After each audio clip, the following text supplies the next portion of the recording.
The county-inĩ ya Embu nĩmaikĩtie rĩtana kũrĩ makanitha manyitirĩre kambĩini ya Niko Kadi ĩrĩa ĩratanywo kũgucĩrĩria andũ aingĩ na mũno andũ ethĩ moe kura rĩrĩ twerekeire gĩthurano-inĩ kĩa mwaka ũkĩte.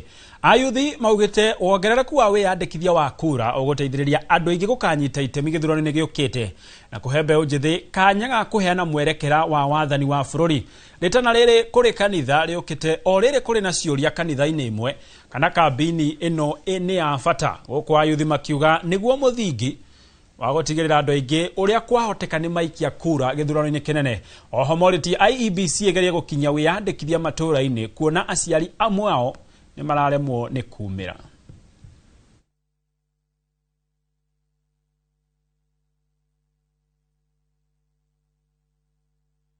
To the body of Christ, I know there are many churches, global ministries here in Embu. It's quite a big town.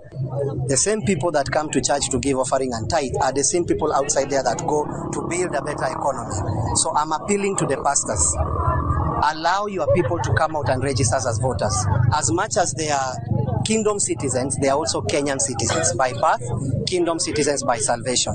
So I'm requesting my request is to all pastors. I saw one of the pastors trying to demonize this process, saying, actually, Billy, that God showed him in a dream that this is a demon called Tukokadi. Well, stop that. Stop lying to people. Geomba IEBC, kama kuna uwezekano, sisi kama vijana hata tukisema tuko kadi, kuna wazazi wetu pia wangeweza taka kutuchagua, lakini hawana uwezo kwa sababu hata wao hawezi kasirika tukifaulu.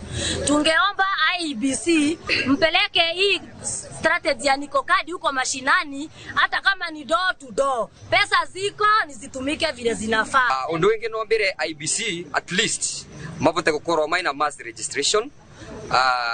Mundu we mashinani nginya ta ina tigiti abote gukinyirwa ni ndeto no kuria mashinani nike nabote gwa sekura.